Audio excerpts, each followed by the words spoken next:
Uh, we are here, and it is fight night.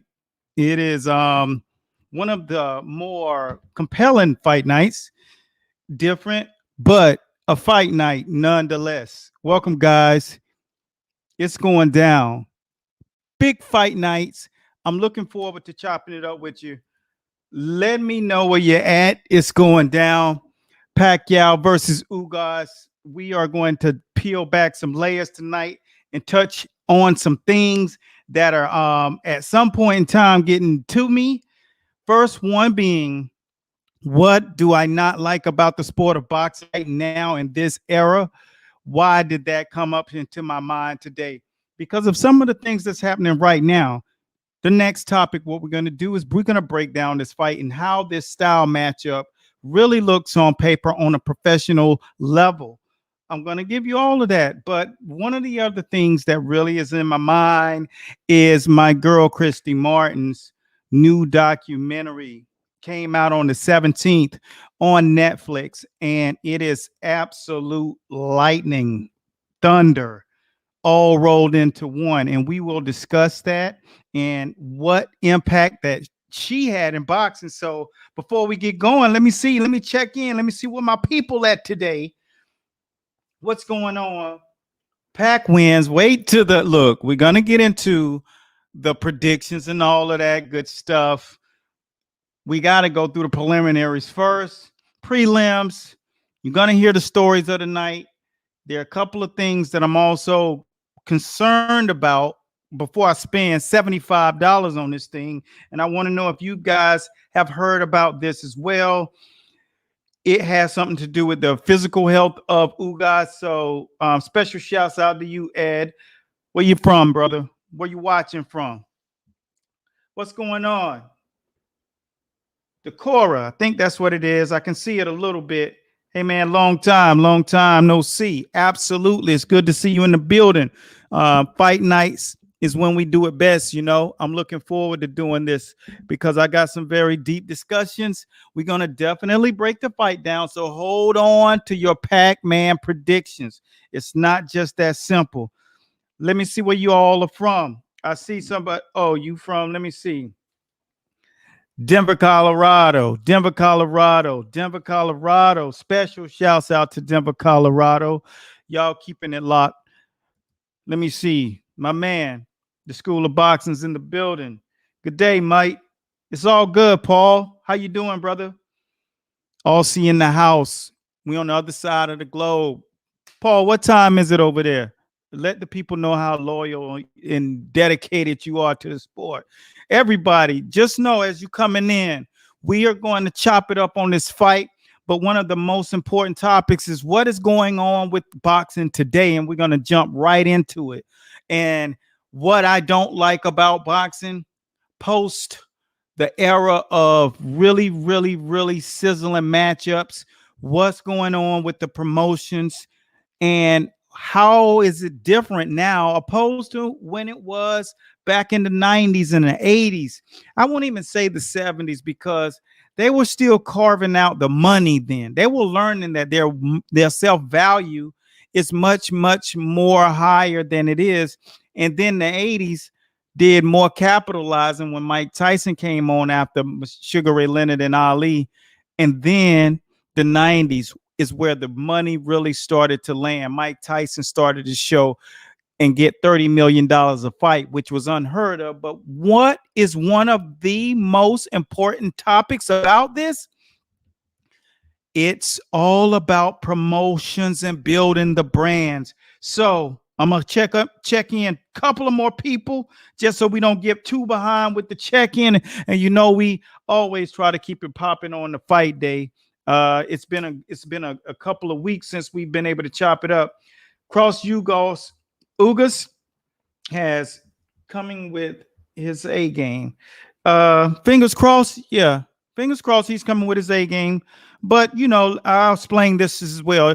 And I hope you have your pens and your papers out because what it takes at this level is more than just an A game plan. Um, but we're going to get into it, and I hope you're ready to hear some good stuff. Leave your questions down here and all of you who joined in on the Q&A the other day. Special shouts out to you because that was great. And the week before as well. We've been trying to make sure that we hear you and give you a voice out here. So use the platform to talk that boxing. Let your voice be known. We make sure we try to get you on the screen and we try to answer all of your questions. So let's see. First thing is first. All of these guys who are fighting today, right? Let me get you guys off the screen, and then we're gonna chop it up. I'm gonna let you hear from a perspective of someone who's actually doing this in the sport and has totally taken the initiative and front and center. I got to stand front and center with this thing. That I got to put it on the screen. Give me 10 seconds, man, because I had to switch computers before I got going, and I didn't get an opportunity to go get into what it is. So I got everything written down right here, and then I'll type it in. First, after letting us know where you are, I have to dive into my girl Christy Martin's documentary. It was so gave me, it was, there was such a moment that it took me back. It was so nostalgic seeing how things actually operated in the 90s. And that was the era. Just for you who are too young to remember about what was a boxing promotion like in the 90s. A boxing promotion in the 90s, what you would see is the fighters at the press conference. They were charged up. But the story of Christy Martin during the 90s, in the early 90s, when she came about, the Don Kings of the world, the guys who knew how to build fighters' brands so they can make more money.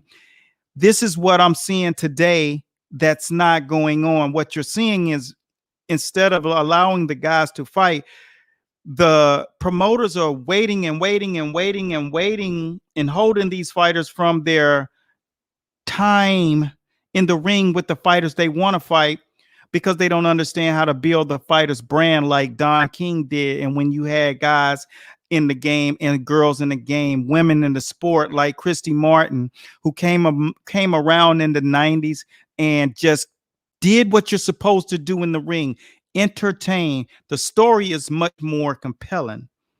But what it made me think of is, why is boxing not reaching its pinnacle right now? And we go back to the promoters.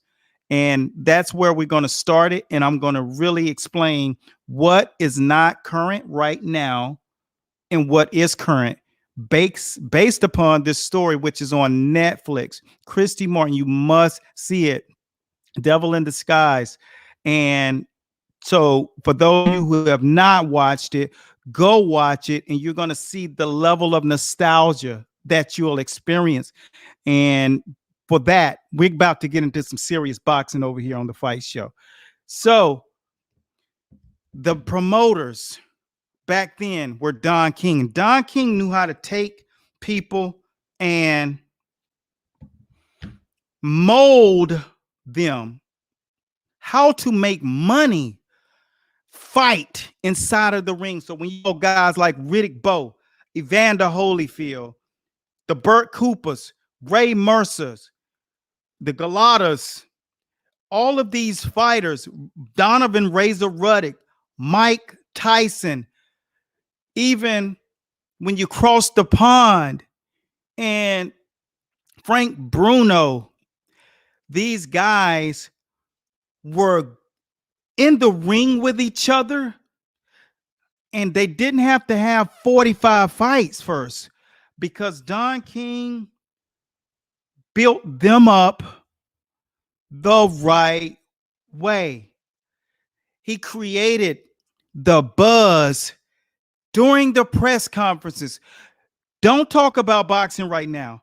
Think about boxing right now. These guys, you don't even know who the top fighters are. You can name 3, maybe 4 guys off the top of your head, and every thing after that, you got to think about it. It's because they're not putting enough onus on building the fighter's brand. What he's done in the ring, that's what Don King used. If you can fight, we're going to pay you, regardless of how big your brand name is. Now these guys are all fixated on brand name, but they don't understand you can do that in a much earlier phase of this fighter's career. If people know that they're going to see a fight, Eric Morales, Meldrick Taylor, Chavez Sr., these guys fought like hell. And the way you build a fighter's brand is when he's getting ready to sign the contract.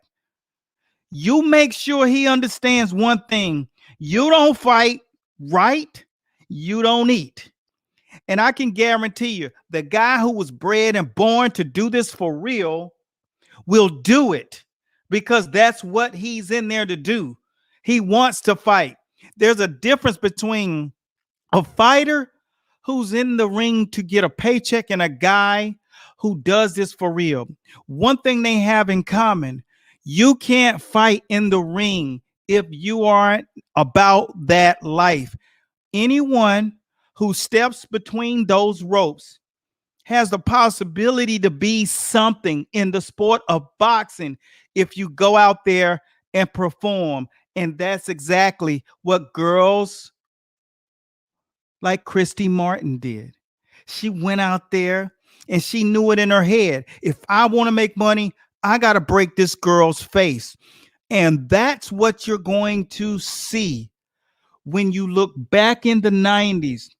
Donald Curry, all of the Michael Nunn guys and the James Tonys, all of those fights were great fights only because that was the standard. You know why? Because they followed the 80s era. And in the 80s, all you got was the smoke. You feel me? Don King made it clear to fighters that you are not guaranteed a check. Not a big one. Because if you don't get in there and fight, you can bet your sweet butt that that contract can be null and void. And the fighters knew that they wanted to be known and recognized. And if you fight well, your brand would be recognized. What's going on with the promoters today is they don't understand. They're so scared that their fighter will lose. But the fact of the matter is, if your fighter loses in a battle, Guy Ward, nobody even remembers who won most. All they remember is that, what a fight. That raises stock. You can be undefeated. Let's just say the recent undefeated fighters, but they ain't entertaining inside of the ring. Then their stock is still not going up. It doesn't matter if you have an undefeated record. That doesn't fill the arena. It only gives you leverage when you are doing the numbers. There's buzz and conversation around the reason why Teofimo Lopez fight with Kambosos didn't happen is because they didn't sell seats. I can attest right now, when I was down here in South Florida, a multitude of gyms have received free tickets to go to the fight. When it's a pay-per-view event, you don't give massive amounts of tickets away for free. Just to show face, just to fill the seats. You're not seeing that. Floyd Mayweather and Pacquiao seats were $10,000. People were selling nosebleed seats for $5,000. Why do I know that? Because I talked to Jeff Mayweather and he was like, "Cuz, I can hook you up, but this is the lowest we can go. These tickets are $15K. I can give them to you for $5,600. I got it. I recorded this." because I couldn't believe it. But he was gonna give me shirts to go with it. The original shirts that they didn't sell online.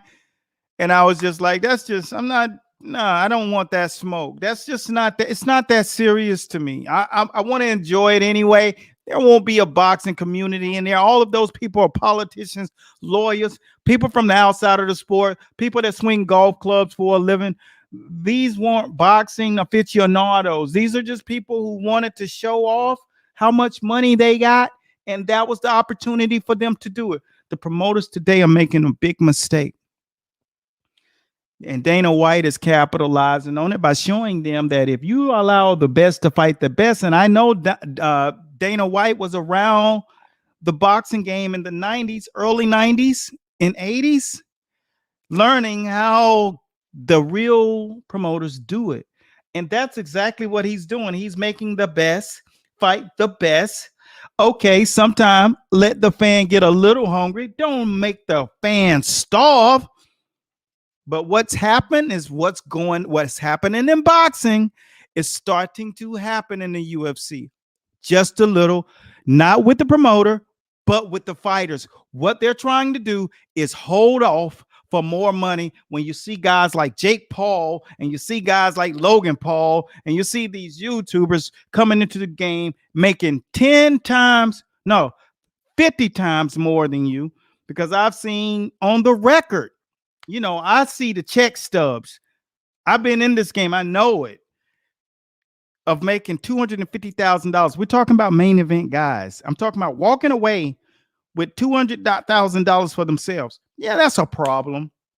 But at the same time, you got to look at it as an opportunity to build your value and continue to show off in the ring. And that's how you make your money.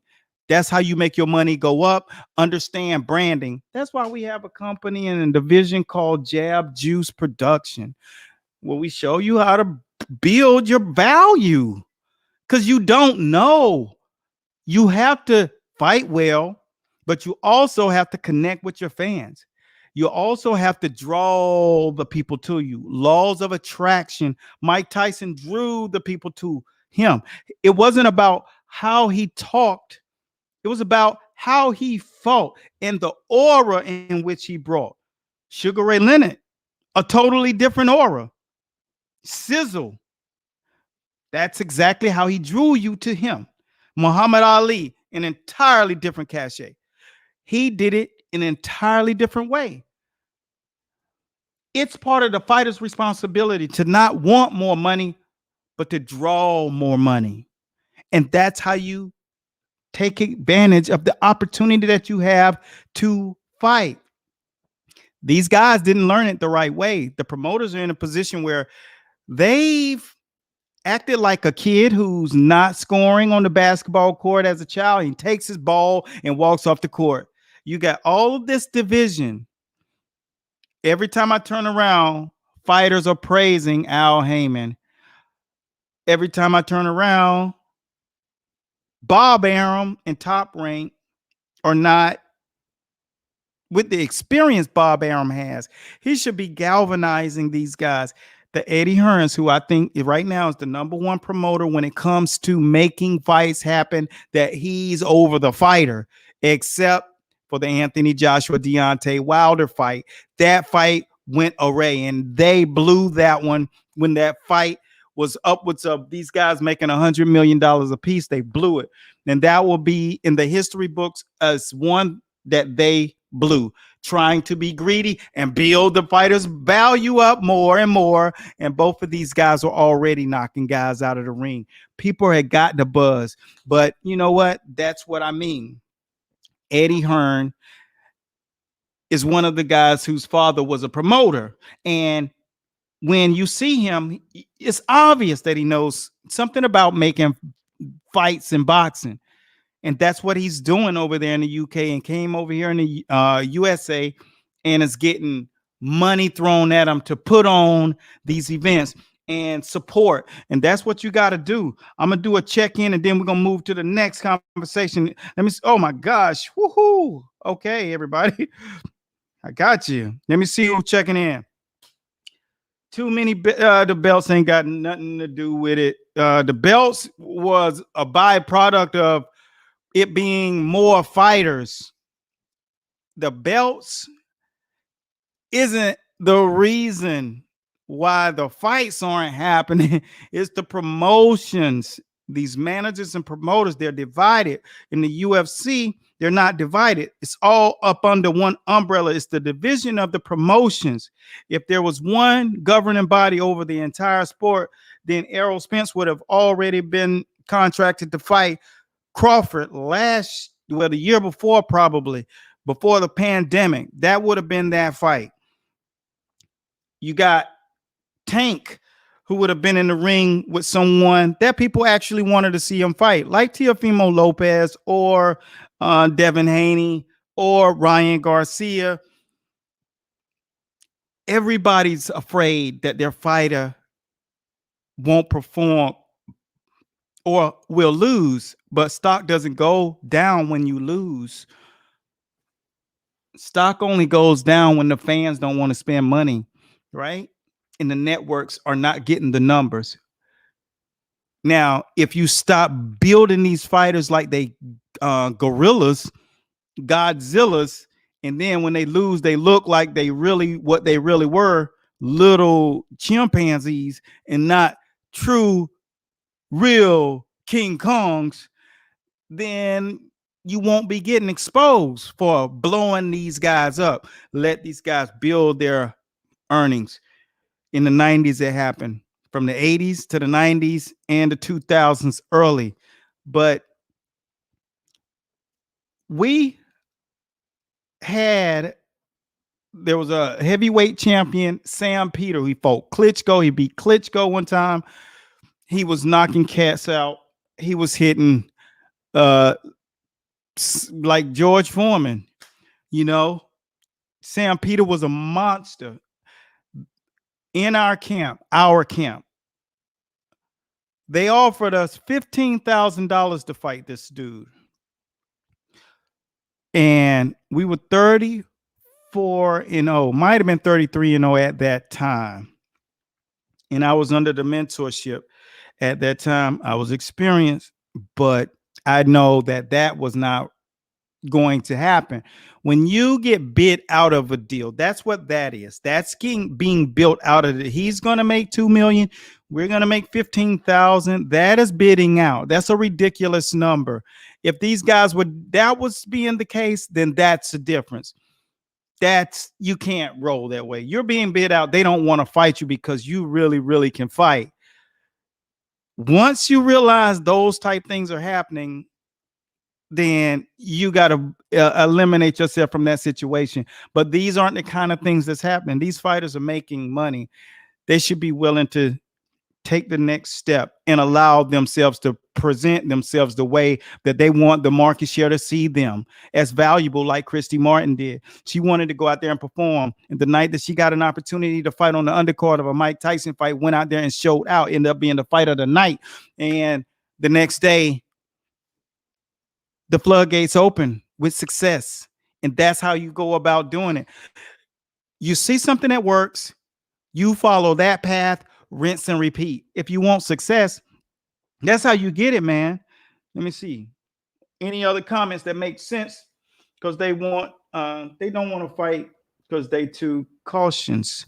No, it's not the fighters, it's the promoters. As I'm saying, the promoters have this dichotomy. They want to have the most, because Al Heyman pulled that move and kidnapped all those fighters. I think it was 141 at the time, back in 2013.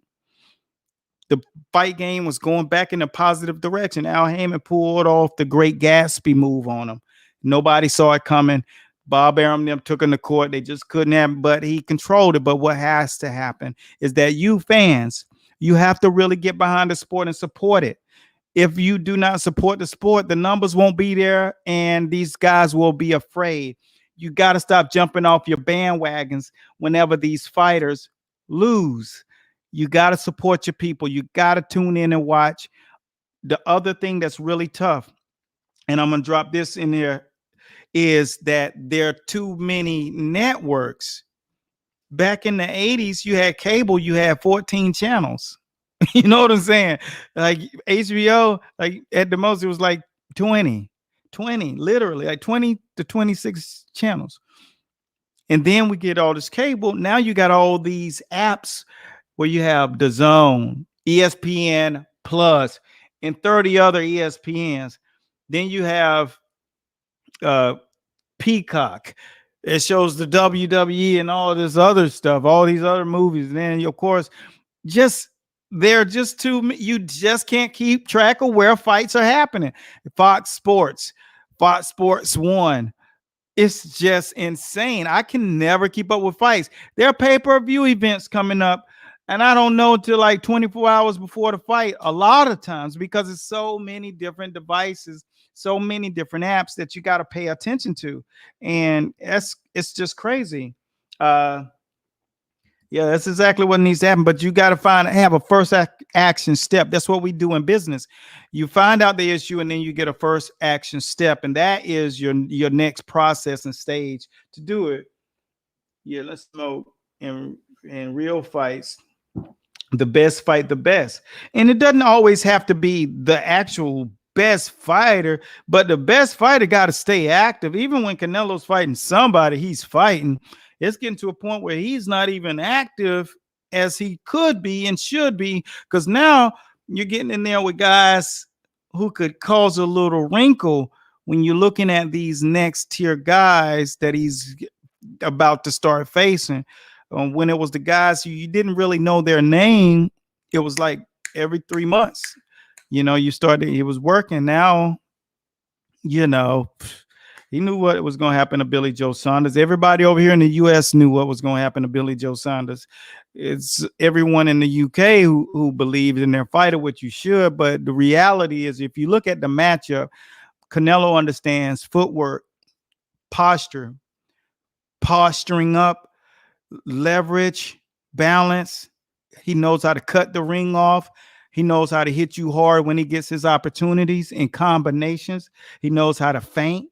He know how to throw fade punches. He know how to throw throwaway punches. He know how to use his rolling shoulder, Philly shell, peekaboo. He knows all of these styles, and then he can get right back to that stiff, hard shotgun jab. And you know, we specialize in all of those skills. That's why I can identify him, and that's why people don't realize how tough he is to fight. Caleb Plant is asking to get in the ring, and the thing about it is you got to understand what you're looking at when you're seeing it.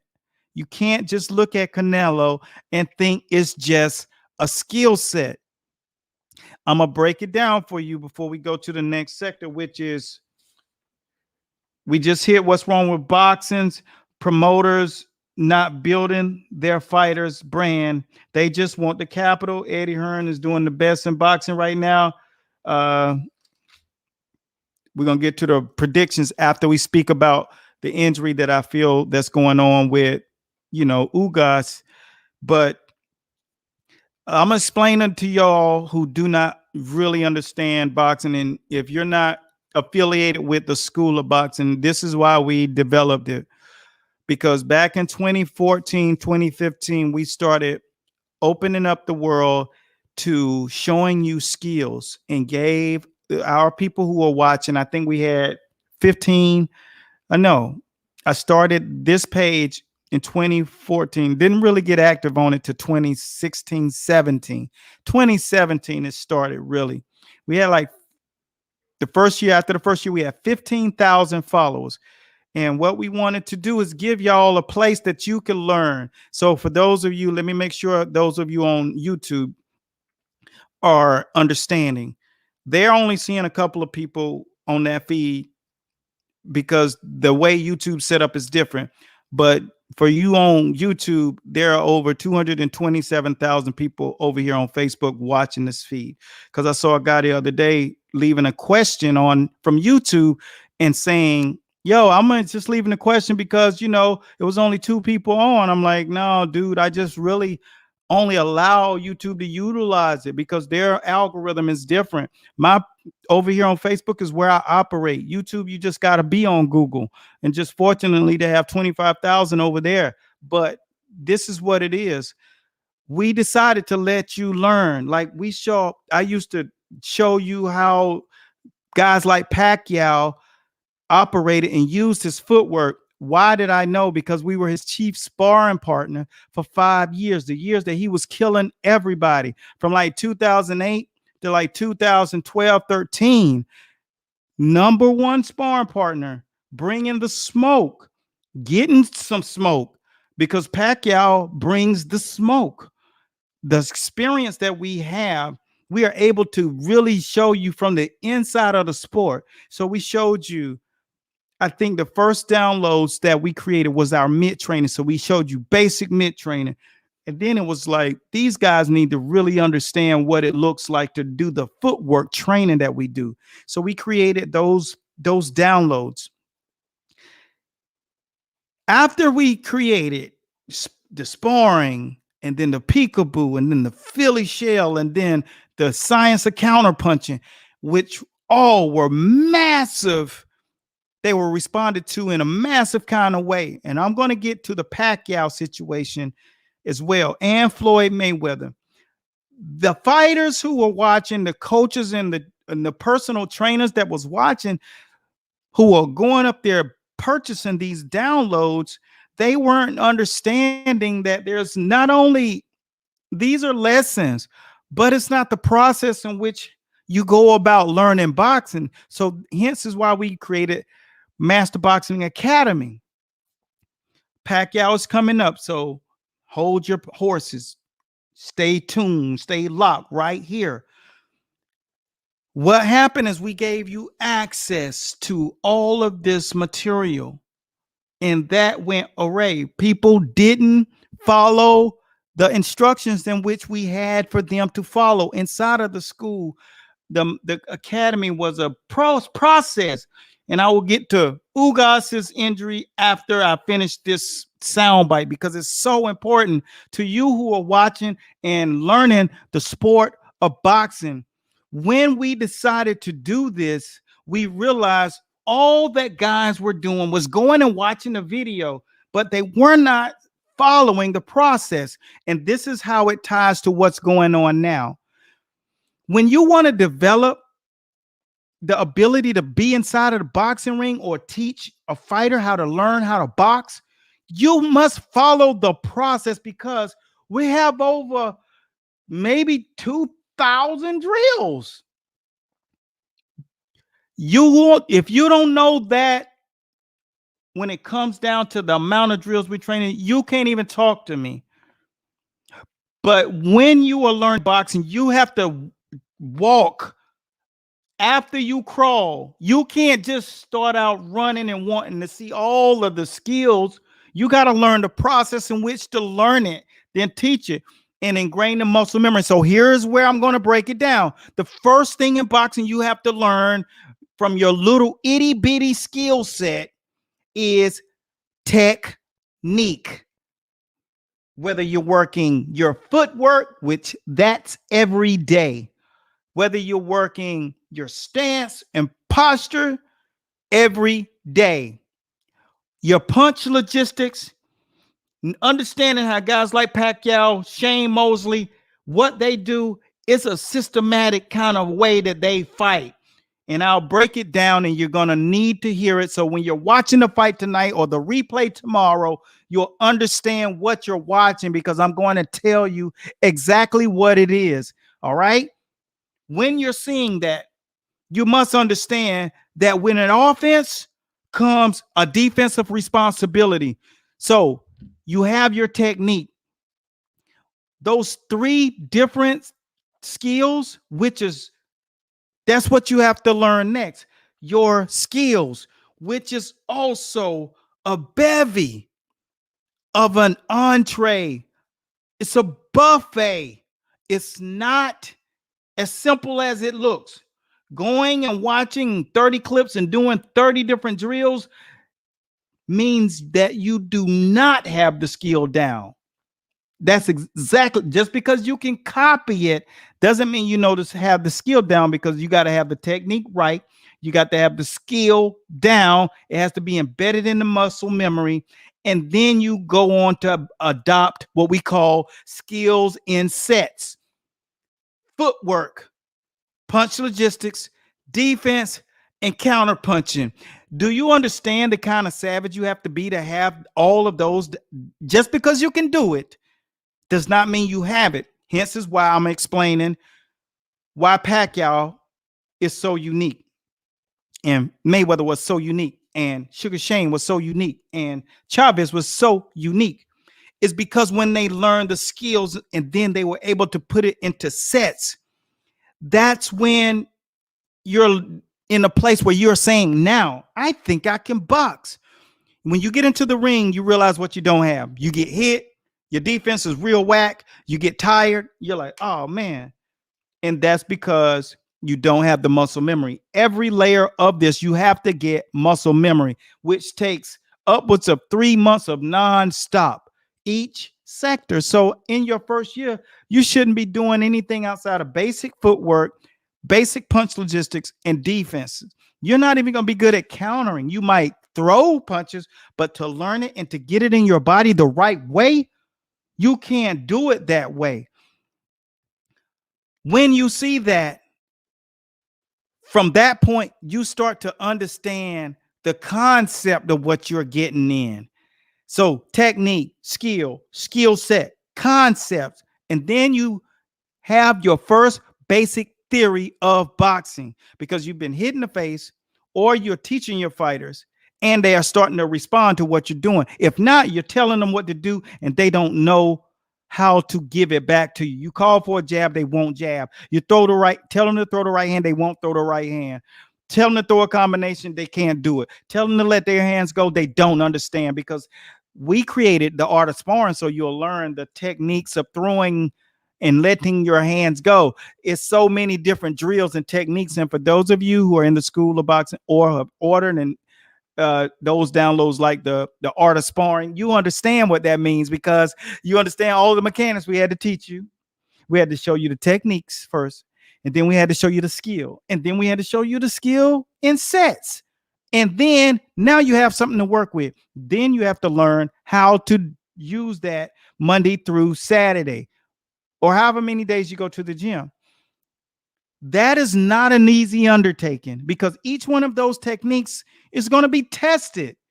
So you can only imagine when you have to learn the peekaboo and our download with the Philly shell. You can only imagine. Pacquiao, the drill that he uses to get and create angles after throwing is the drill that we do in Masterful Footwork 1. So it's about using the weight of your hands, and you wouldn't know that unless you did it. And of course, on the balls of your feet. And then you have to learn how to make that upper body move like it's on a pendulum, from the weight that's sitting right here in your hips. And when he starts to throw those shots, and he's over, why do I know that? Because he used to do it to my fighter. Boom, boom, strong pivot, using them hips, the weight from your thighs to create that shift.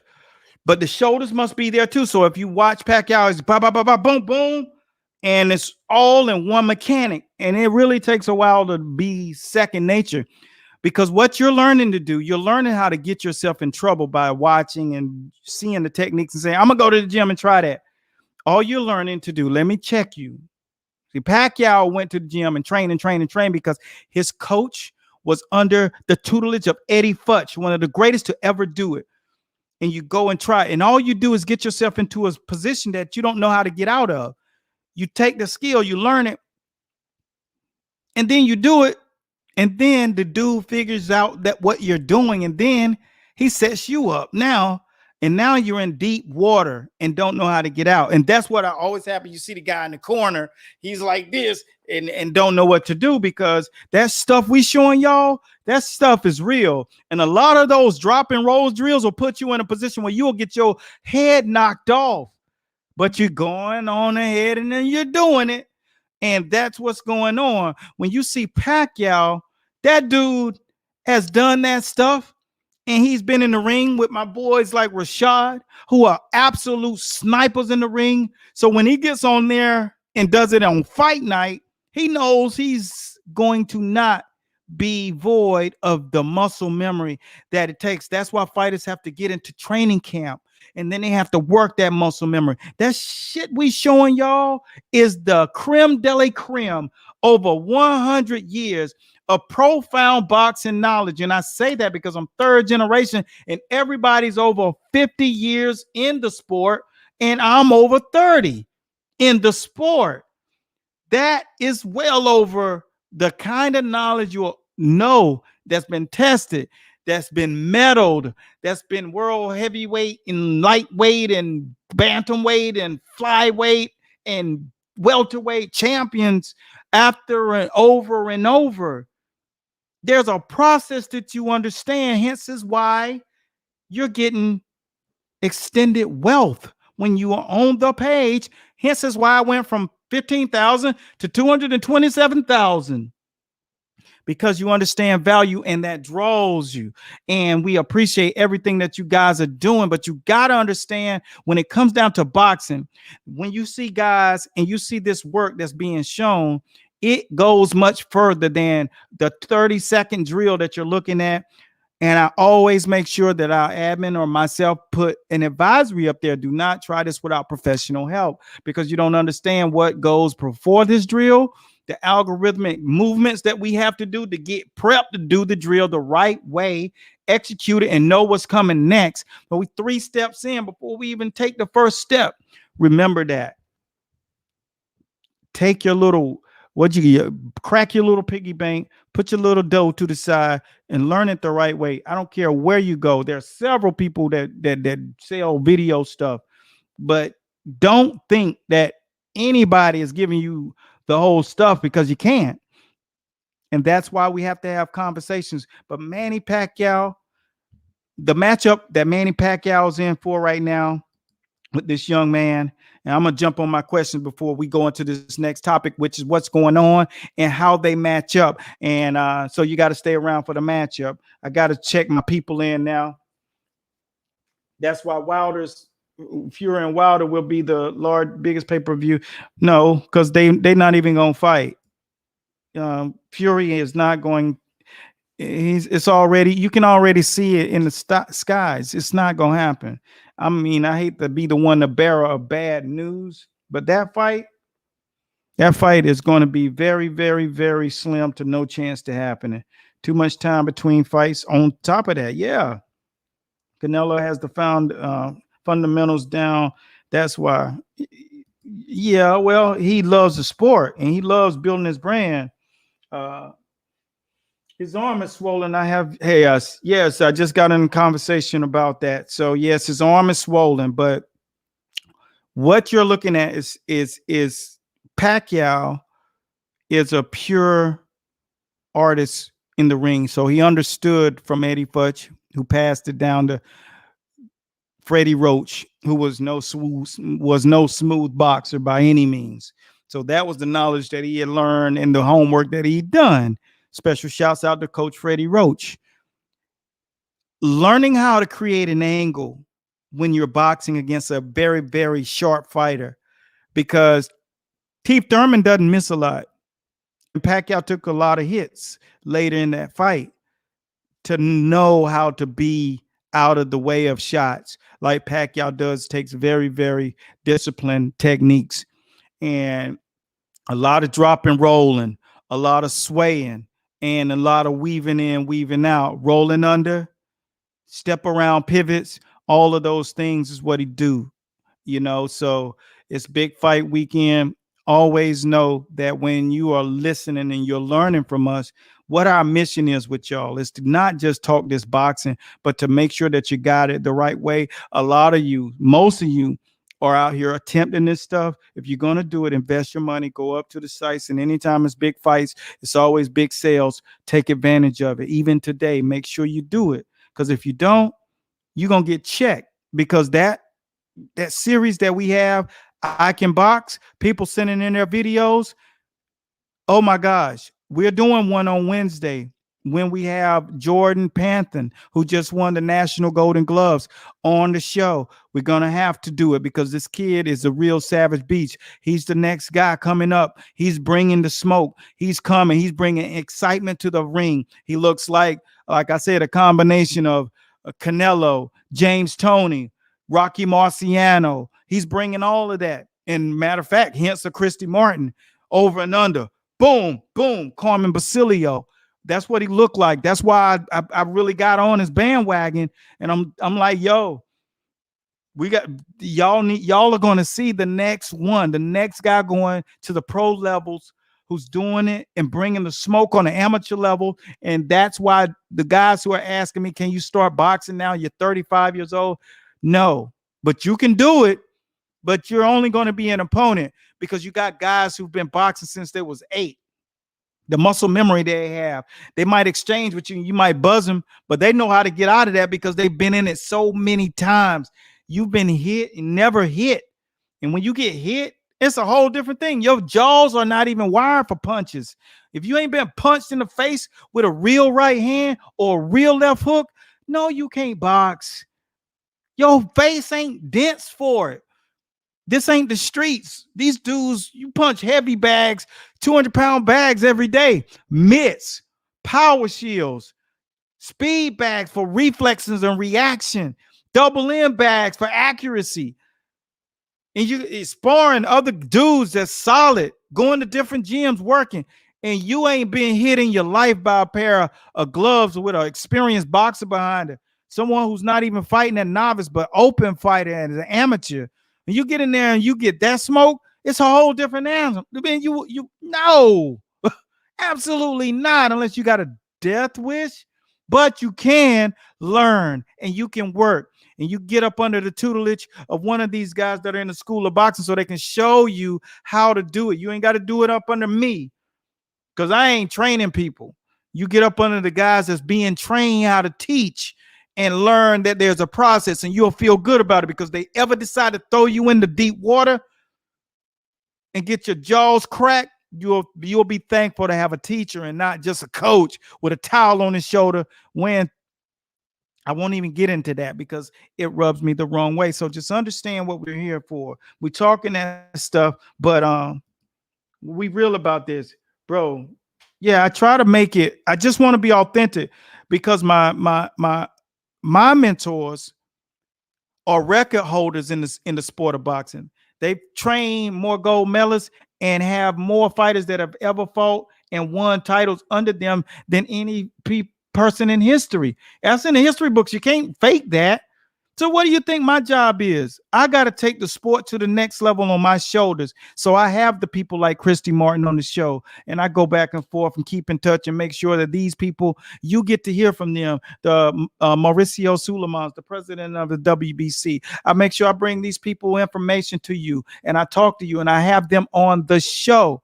Now, I'm not doing the fight show these days because I have to do the other shows. What's most important? The Q&As that we do with you guys. So you can learn and we can have direct conversation about what you're trying to become or do, whether you're training or working with somebody or trying to take a path down the fight road.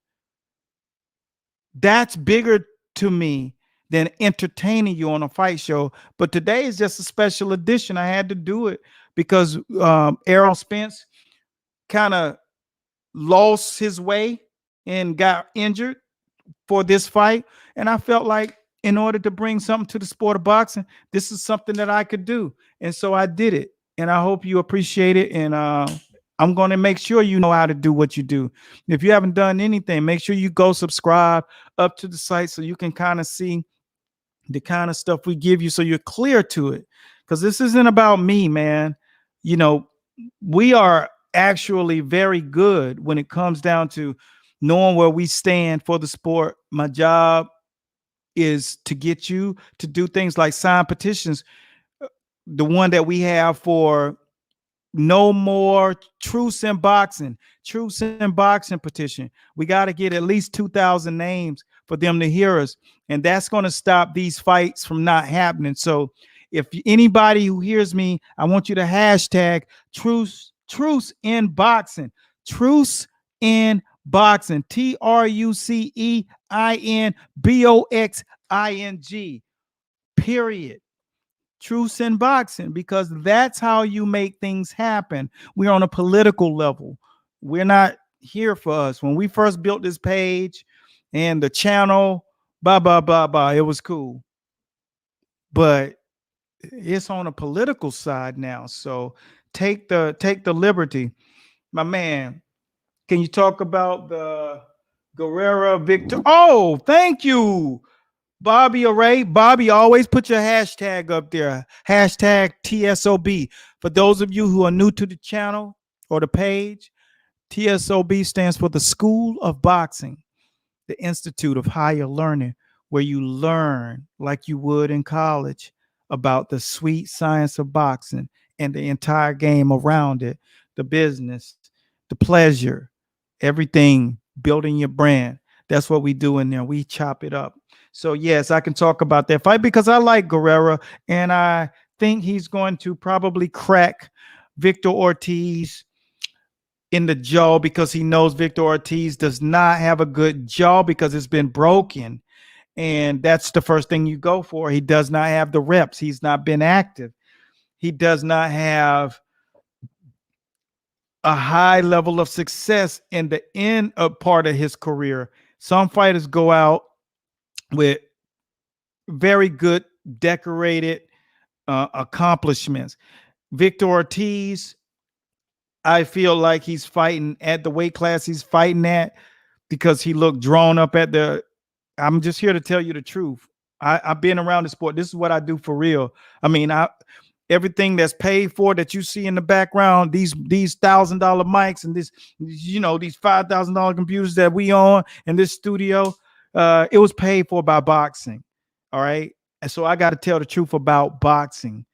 And when I see Victor Ortiz, he threw in the towel basically when he fought Mayweather. But that was back in like 2012, 2013, 20, something like that. Back then, 2011, whatever year it was. Type it in the comments. It's 2021 now. You're in there because, for one, fighting never leaves you.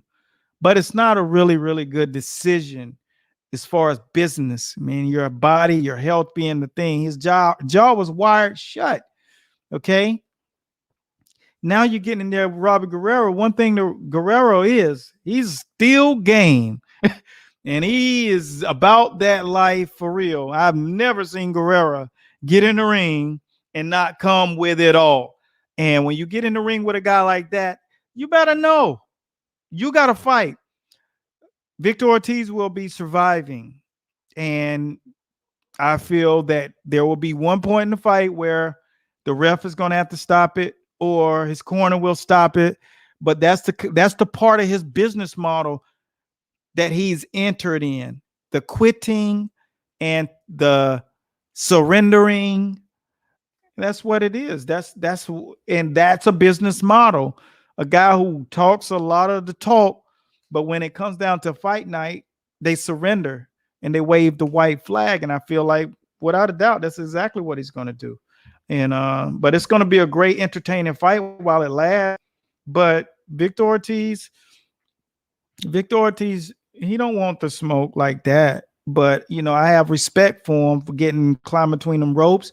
I hope he's done well by his money. He's went and gotten educated. He's being around good crowds. I don't think he needs boxing. I don't think he needs to risk his health, his physical damage. And it's crazy. Yeah, it's 2011. Thanks, Paul. I knew it was back then because I remember that, because that was still on HBO, the 24/7. And that was just, walking up to Floyd after he had fouled Floyd a multitude of times, and then still trying to talk to the ref, trying to talk to Floyd, and again, like, man, in the bike game, we know what that is. And for fans, they were like, oh, that was a dirt. Like, man, you're crazy. The dude was surrendering. So you got to, he was asking for a way out. You got to give him one. And when you come into a real boxing gym, a real boxing gym, not the little gym that you're working at, at your crib, or if you're working with people who are just at fitness gyms. I mean, a real, when you come to the real boxing gym, man, man, we used to spend the night in the ring when we travel for training camps in blood, spit, throw up, snot. You can't tell me about the boxing gym, the real boxing gym. All right. So you know the kind of people that walk in, and you know the kind of games they playing. And I know the kind of games Victor Ortiz playing. But nevertheless, I don't think any less of him. Anytime he can climb between those ropes, he's a real deal. Maybe he shocks the world. Uh, what's up, Bobby Sheffield? All protect yourself at all times. Hands up. Yeah, but every fighter know that. Look, man, we're going to. I got. I'll bring Jack Reese back on the show and tell you. I'll show you recordings when we used to have to record the referee giving us instructions. I would record that too. You know why? Because I wanted to remember when we all right. He's telling you everything, but the referee tells you so much. The thing that he says for sure is fight. Keep your hands up. Look, they are so profoundly in your face telling you these things. And when you guys sometimes watch these fights and these referee, and then you see the ref stop the fight, you're like, well, he ain't. Man, the referee does his job, because they don't want to be the guy who did not tell the guy and be the fall guy, because people do it to them. And there have been some ridiculous cases that I've seen that I can tell you about. I can name the names, but it's irrelevant, because some of you are fans of people and you can't see past the smoke and mirrors because you're such fandom. But the reality is, man, these guys be pulling stunts. But Ugas definitely has an injury. So that's where we are now. I saw the picture. His biceps twice as wide as his other bicep, and it's full with blood. And then I saw a picture at the beginning of the week where he got a towel wrapped around it. So let's just hope it's a little inflammation. I doubt it. I came out of the medical field. We used to repair biceps and knees and hips and backs and necks, you know,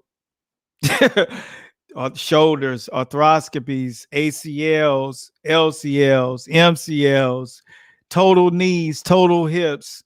You know what I mean? I done been around, man, and I put a minimal of 10 years in every profession. Whether my nutrition, like I tried to explain to you this morning, I put up a video that I shot live on Instagram, about, the mushroom extracts. And understand this, I became a nutritionist back in the early 2000s because I knew I needed it, and I was around experienced dietitians in the medical field in the 90s. So I knew I needed that education furthered. And man, did I use it the right way in a lot of ways, but I also know how to break things down and make it make sense. So if you haven't watched that video, it's directly up under this one on the page, Master Boxing. And if you're on YouTube, you got to come over to Facebook and check it out, Master Boxing, and watch the video. I just kind of break it down. Some the mushrooms that's good for you in recovery. If you got anxiety, exhausted, tired, you're feeling all of these things, you got to offset that with that shiitake mushroom, man. Like I said, it's that compound that it releases in that body totally works against and works for your body, and diminishes all of the things like inflammation that take over. So these guys like Pacquiao and Canelo, they know that they got nutritionists around him. Special shouts out to Chris Algieri. He just fought a couple of weeks ago. We were going to have him on the show, so we'll definitely get Chris back on. I was going to actually do a prediction joint since he fought Pacquiao and have him up, but special shouts out to Chris Algieri, and he's a nutritionist. He has his doctorate in nutrition. This dude knows about food, but so do I, because I guess it's like 20 years in food. So that's the game, man. Learning and knowing the stuff, passing it along to you guys. I'm just not some dude out here popping it off. I can break down anything you talk about to its very last compound, but it's all about experience. But Ugas definitely is going into that fight with an injury. We're going to order the fight basically because we just want to. We could be cruising and hanging on the beaches in Boca, or South Beach and chilling and, or Fort Lauderdale in it. But you know what? For the sake of the sport, we're going to get it popping. But I will have you take the time and go over and hold on. I got to make sure I record. You all listen to me. That documentary with Christy Martin will be so nostalgic for those of you who are around in the 90s in the Tyson Part 2 era. What you'll learn will give you insight truly as well on how the mentality of some of the coaches are and where the game has come from in the world of promoters when you had guys who knew how to build brands like Don King. That you cannot fake, you cannot pretend, but that is one of the best documentaries you will watch. Trust me, Christy Martin lays it all out. It's uncut, no special effects, and it will make you or give you the point of reference that you may not have as to what boxing is like today, opposed to when it's in its golden era. It was that for boxing. So that's it, man. And special shouts out to Christy Martin for doing that because you just opened the blinders to a lot of people in the world, and that will be a game changer. So until next time, that's all I got. Predictions for the fight. Pacquiao is going to come out and utilize all of the things that makes him so special and unique. He will not come up short because he was in tremendous shape for Errol Spence. And when you saw him yesterday, I've not seen his body look that way in a very long time. I'm talking strong and healthy and cut. And that's when you did it. And everything came together and landed on the right way on the right day. And that's where Pacquiao, it's hard to bet against that guy, even at 42. Whew, it's a lot of smoke right there. I will post before the fight if my mind changes by seeing something that I may have not seen, but it's going to be a very, very beautiful show because Pacquiao comes to fight, and this could very well be his last fight before he becomes president of the Philippines. So until next time, continue blessings at Godspeed. Make sure you go up to masterboxingllc.com and subscribe. And if you have never seen a lesson, make sure you get some of those free download that we allow you to learn how to learn. And for those aspiring coaches, make sure you come check us out in the School of Boxing, brother. We out of here. Special shouts out to all of you in YouTube and Facebook. You are what keeps